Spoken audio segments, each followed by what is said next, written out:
أعوذ بالله من الشيطان الرجيم. بسم الله الرحمن الرحيم. الحمد لله رب العالمين وبارئ الخلائق الأجمعين، والصلاة والسلام على سيدنا ونبينا حبيب إله العالمين وطبيب نفوسنا أبي القاسم محمد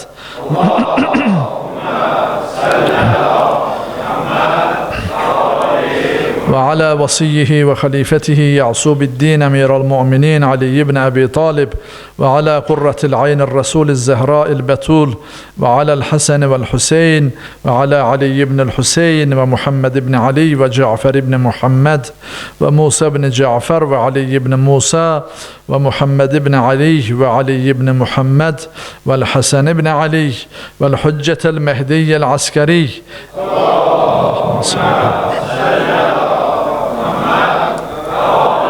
عجل الله تعالى فرجه الشريف أرواح العالمين لتراب مقدمه الفداء.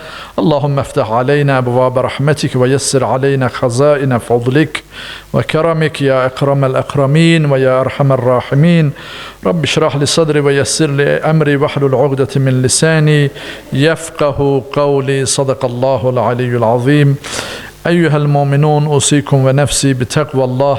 Aziz müminler, özümü ve sizi ilahi tekvaya davet edirəm. Allah Teala bizləri tekva əhlindən qərar versin, müttəqilərdən qərar versin. Allah Teala bu mübarək cümə gününün rəhmətini, bərəkətini, mərhəmətini, nurunu, hidayətini hər birimizə inşallah nəsib eləsin.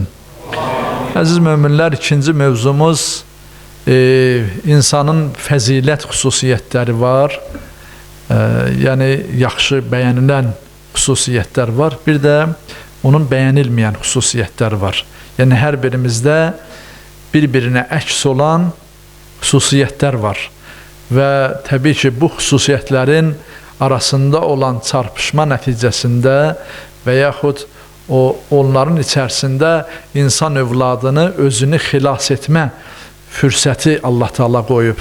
Yəni rəzalət və fəzilət sifətləri arasında insan övladı hansına daha çox meyl eləyəcək və yaxud hansına daha çox üzün tutacaq, özünü onunla tərbiyələndirəcək və onun sayəsində də dünyada öz yerini tutacaq və Allahın da yanında o mənada da axirətdə də öz yerini təyin eləmiş olacaq. Ona görə insan övladı bu iki biri-birinə zidd olan xüsusiyyətlər arasındadır. Daima da ömrünün sonuna qədər bu iki xüsusiyyətlər arasında mübarizənin içərisindədir. Bunlardan da biri qeybət, necə deyirlər, haram olan, Allah Teala'nın bizə haram elədiyi və elə insani olaraq da biri-birimizə qarşı qeybət eləməyin haram olduğunu bilərək bu mövzuya yaxın istihza və rişxənd eləmək, insanların bir-birinə istihza və rişxəndinə aid bəzi məsələlərə inşallah diqqət edəcəyik. Necə ki, qeybət haramdır və digər rəzilət sifətləri haramdır. Allah Teala haram edir insan övladı üçün, baxmayaraq ki, onun fitrətində var. Onunla mübarizə aparmalıdır. Yəni, insan övladının da elə imtihanı odur. İmtihanı odur ki, fəzilət və rəzalət sifətləri, xüsusiyyətləri arasında mübarizədən üzü ağ, alnı açıq çıxa bilsin. Bu mübarizədən necə çıxmağı önəmlidir. Bunlardan da biri haram olan istihza və rişxənddir ki, elə insanlar vardır ki, başqalarını gözdən salmaq üçün onlara istihza eləyər. İndi ya paxıllıq səbəbindən, ya həsəd səbəbindən, ya da ki, məsələn, görürsən ki, dostlar arasında, məclis əhli arasında onları güldürmək xatirinə olsun, fərqi yoxdur. Ya həsəd səbəbindən olsun, ya da ki, insanları əyləndirmək səbəbindən olsun, görürsünüz ki, bir insanı məsxərəyə qoyar və onu gözdən salmaq üçün onun şəxsiyyətinə toxunar. Və yaxud hansısa bir yerişini, gülüşünü, nə bilim, yemək yeməyini və s. hərəkət və ya davranışlarına işarə eləyib, kinayə etməklə ona tənə vurar və bunun nəticəsində bir gülüş doğurar və s.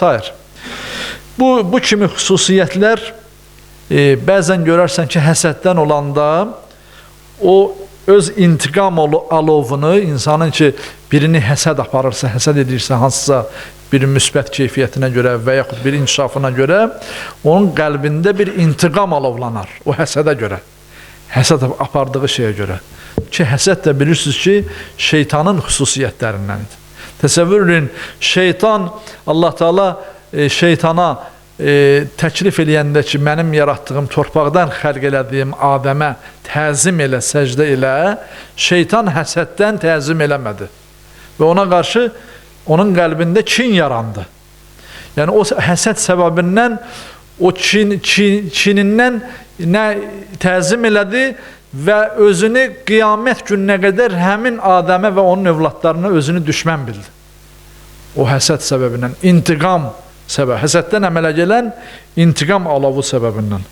Bu mənada bu məsələlərin hər biri önəmlidir. Yəni şeytani xüsusiyyətlər ki, bu xüsusiyyətlər aparıb şeytana qoşar insanı, yəni istər bu istehza olsun, rişxənd olsun, qeybət olsun, yalan olsun, digər mənfi xüsusiyyətlər, bunlar hamısı şeytani xüsusiyyətlər olmaqla bərabər insanı da onun özünə aparıb qoşmağa səbəb olan amillərdir.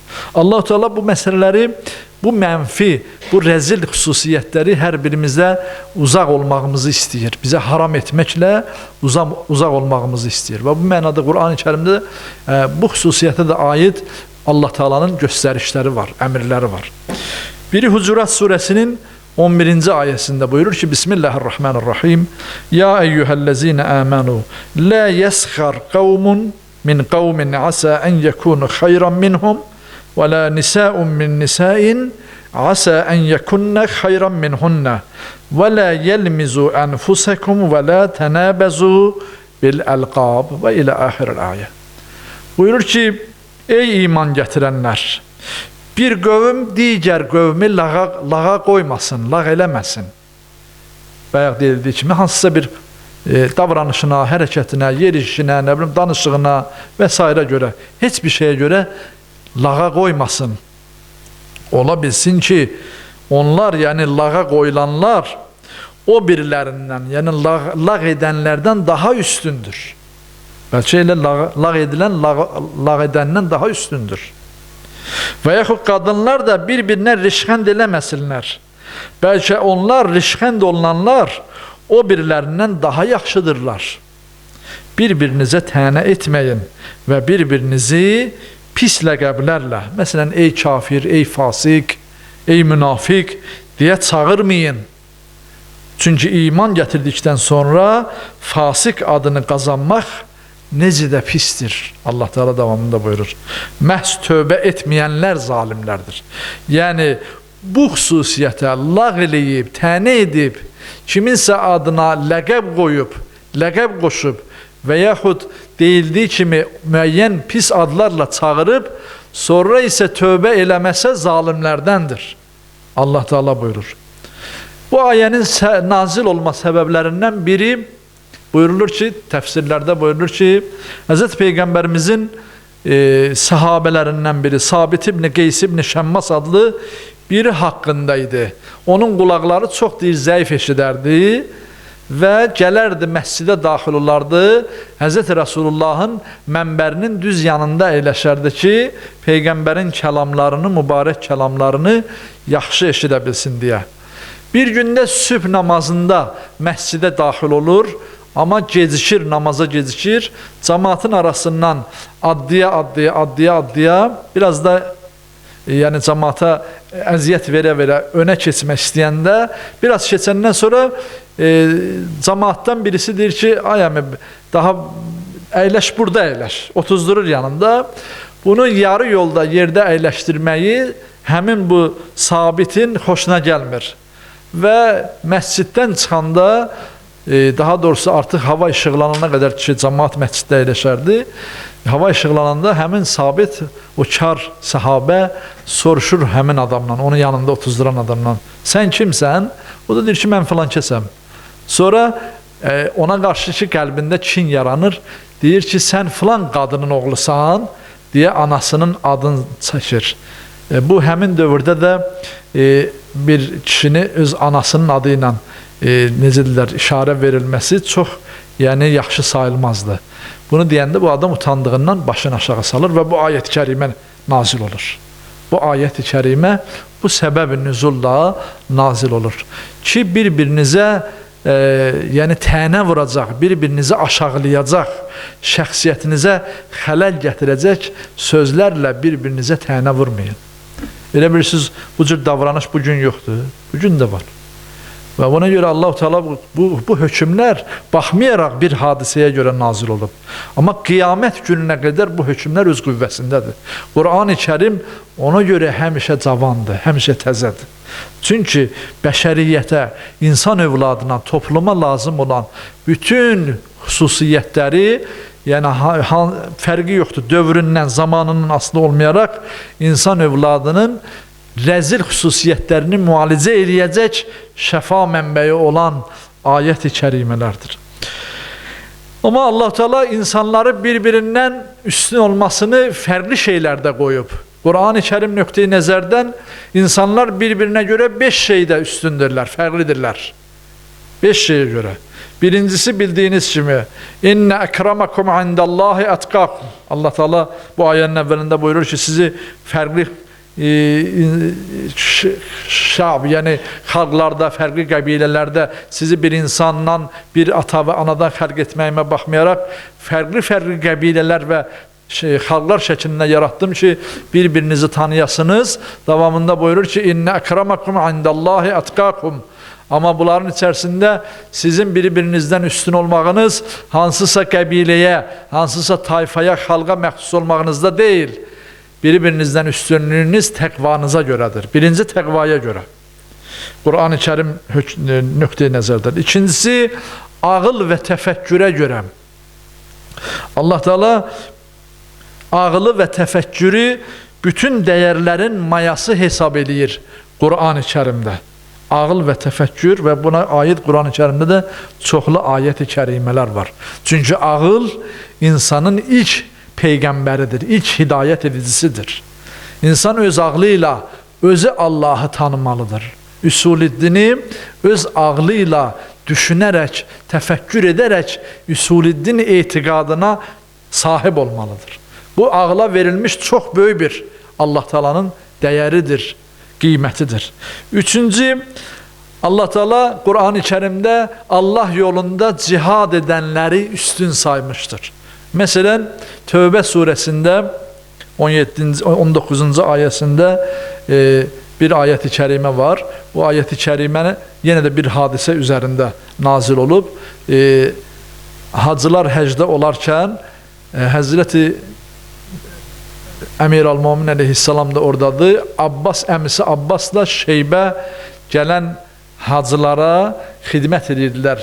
Birisi su paylayırdı, digəri isə Kəbənin təmiri ilə məşğul idi. Kəbəni təmir edirdi, təmizləyirdi ki, gələn qonaqlar, hacılar orada rahat hərəkət eləsinlər.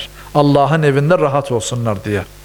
Və sonra onlar bir-birindən belə bir söhbət apardılar. Görəsən, mənim elədiyim əməl daha üstündür, yoxsa digərimizin?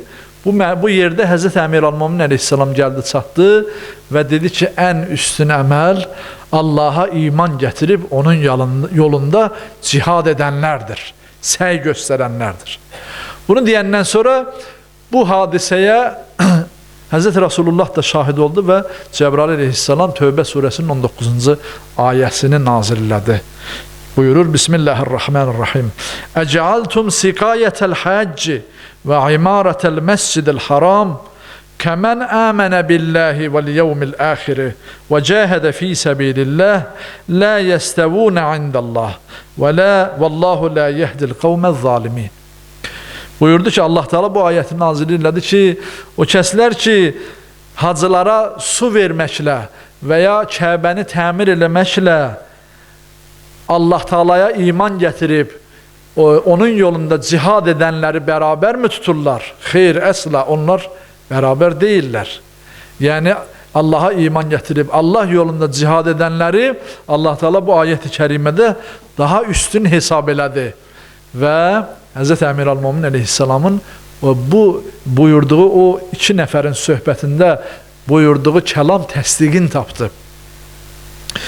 Üçüncü cihad dedik, dördüncü iman, insanın üstünlüğü, insan evladının başqalarından üstünlüyü iman nöqteyi nəzərindəndir. Quran-ı Kərimdə buna aid çoxlu misallar var. Yəni iman gətirənləri diri Allah Teala hesab edir, həyatda olan hesab edir. İman gətirməyənləri isə elə həyatda olan ölülər kimi hesab edir. Və beşinci, elm və bilik. Yəni elmi olanlara Allah Teala üstünlərdən sayır. Bu mənada insanlar biri-birinə istehza eləməyi, xüsusən möminlər arasında heç tamamilə bir-birlərinə yaraşdırmamalıdır, bir-birlərinə necə deyirlər, yaxınlıq buraxmamalıdırlar. Çünki Allah Teala möminlərin izzətini, möminlərin şənini, möminlərin Allah yanında olan və insanlar yanında olan dəyərini daha uca bilir. Və Quran-ı Kərimdə də buyurduğu kimi وَلِلَّهِ الْعِزَّةُ وَلِرَسُولِهِ وَلِلْمُؤْمِنِينَ وَلَكِنَّ الْمُنَافِقِينَ لَا يَعْلَمُونَ. Allah, izzət Allahındır. İzzət yəni şan, şöhrət və qüdrət, məğlub edilməzlik Allahındır, Allahın Rəsulunundur və möminlərindir.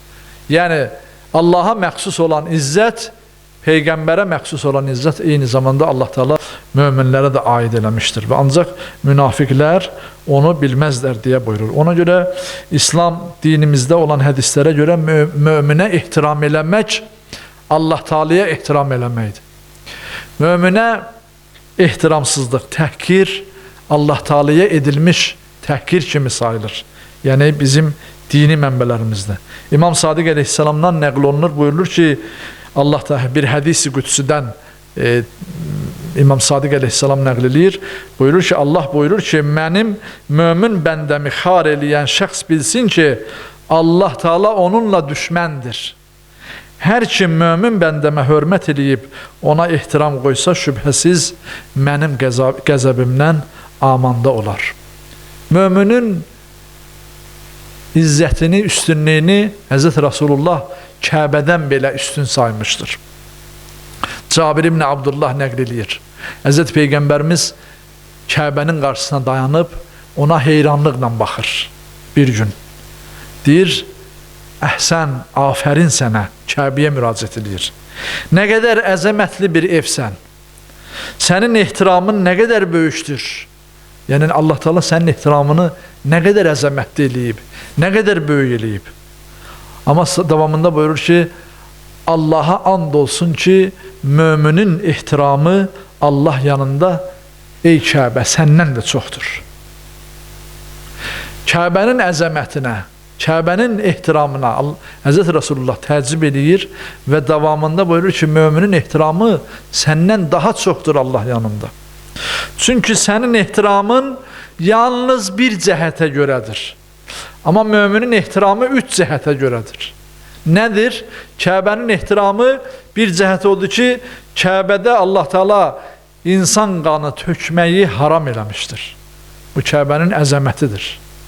Kəbədə, Kəbənin yanında bir insanı öldürmək, insan qanı tökmək haramdır. Amma mömin haqqında nə buyurulur? Buyurulur ki, birinci, müminin canı başqasını haramdır. Yəni bir müminin canını heç kəs ala bilməz. Yəni başqası üçün fərqi yoxdur, mömin olsun, kafir olsun. Heç kəs bir müminin canına qəsd edə bilməz. Allah Teala haram edib. Kəbədə isə bircə qan tökməyi haram eləmişdir. Sonra buyurur ki, müminin malı da toxunulmazdır. Necə onun canı toxunulmazdır, onun malı da toxunulmazdır. Müqəddəsdir yəni. Canı müqəddəs olduğu kimi. Sonra buyurur ki, ona qarşı bədgüman olmaq da haramdır. Bir möminə qarşı bədgüman olmağı da Allah Teala haram edir insanlara ki, insanlar bir möminə qarşı, yəni hansısa bir bədgümanlıqda olub, onun haqqında pis fikirləşib, onun haqqında müəyyən sözlər yayıb, müəyyən şayələr yayıb, onun haqqında pis sözlər insanlar içərisində, cəmiyyət içərisində pis rəyə səbəb olmasınlar. Hər bir istər yəni bu istehza olsun, yəni bir insan haqqında xoşuna gəlməyəcək sözü danışsın və yaxud qeybət eləsin. Bunlar haram olduğu kimi bunların nəticələri nədir? Nəticəsi əslində insan övladının Allah Taala'dan qəflətdə olmasıdır. İnsanın etinasızlıq və məsuliyyətsizliyindən insan övladı görərsən ki, boşboğazlıq edər və biri haqqında istehza ilə danışar. Bu boşboğazlıq insanı müəyyən bir xəstəliyə düçar edər. Bu o xəstəlikdir ki, o Allah Taala'dan qafil olar və Allah Taala'ya etdiyi ibadətdən heç vaxt ləzzət almaz. Yəni o kəs ki, məsxərəçidir, başqaları haqqında həmişə məsxərə ilə danışar, lağlağıçıdır və yaxud boş-boş şeylər danışmağa üstünlük verər, o kəsin elədiyi ibadətdən özünə heç bir ləzzət qalmaz. Elə onun üçün can ağrısı olar ki, tez namazı qılım, boynumdan bu yük götürülsün. Qur'an-ı Kərimdə bu mənada qəflət yuxusuna qərq olmağın Allah Taala'nın yaradanını, yəni Allah Taala'nı unutmağa səbəb olduğunu bəyan edən ayət-i kərimələr var. Onlardan da biri Müminin surəsindədir. Buyurur ki, Bismillahirrahmanirrahim. Fəttəxəstumuhum sixriyən hatta ensavkum zikri və kuntum minhum tadhakun. Müminin surəsində Allah Teala buyurur ki, siz onları məsxərəyə qoydunuz. Bu məsxərə lağlağı başınızı o qədər qatmışdı ki, məni belə yada salmaq yadınıza düşmədi. Yəni Allahı belə unutdunuz.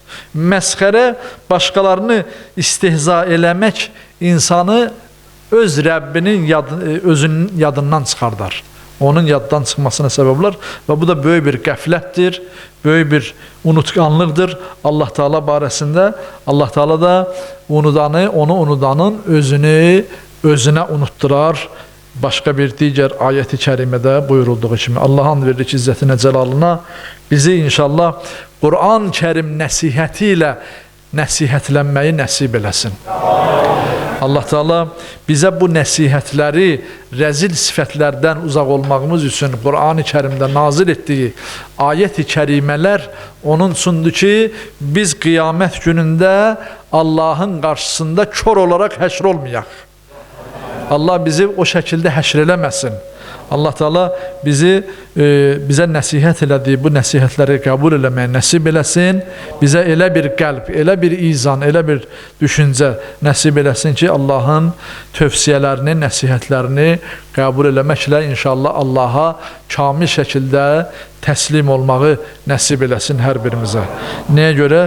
Çünki Həzrəti Peyğəmbərimiz buyurur, əgər sizin yersiz danışıqlarınız olmasa, artıq yersiz danışıqlarınız olmasa, qəlbinizdəki başqalarına sərf olunacaq boş-boş şeylərə yer verməsəniz, mənim gördüklərimi də görərsiniz, eşitdiklərimi də eşidərsiniz. Həzrəti Peyğəmbərimiz buyurur. Deyir, sizin qəlbinizi kör edən, qəlbinizi örtən başqaları haqqında bədgümanlıqdır. Pis danışmaqdır, boş danışmaqdır. Bunlar bizim qəlblərimizdə qəsavət bağlayar. Yoxsa ki, buyurur ki, qardaşım Əmirəl-Möminin də mənimlə bərabər Hirada idi. Hira dağında vəhiy nazil olanda, ilk vəhiy nazil olanda Həzrəti Əli əleyhissalam hələ onda uşaq idi. Deyir, şeytanın naləsini eşitdi, dedi, ya Rasulallah, mən şeytanın naləsini eşitdim. Həzrəti Əmirəl-Möminin adi bir uşaq idi. Amma onun qəlbi o qədər pak, təmiz idi. O, Allahın göndərdiyi vəhyi də eşidirdi, şeytanın naləsini də eşidirdi. Yəni, qəlblər əslində buna hazırdılar. Qəlblər əgər pak olsa, təmiz olsa, bu rəzil xüsusiyyətlərdən uzaq olsa, Allah Teala'nın necə edirlər, o vəhyini də eşidərlər. Allah bizə bu cür qəlbi nəsib eləsin inşallah. Rəzil xüsusiyyətlərdən uzaq olmağı nəsib eləsin. O niyyətə Peyğəmbər, Ali Peyğəmbərə salavat zikr edək. Allahümmə salli ala Muhammedin və ali Muhammed. Bismillahirrahmanirrahim. Qul huvallahu əhəd. Allahus soməd. Ləm yəlid və ləm yulad. Və ləm yəkun ləhu kufuvan əhəd. Sadaqallahul aliyyul azim.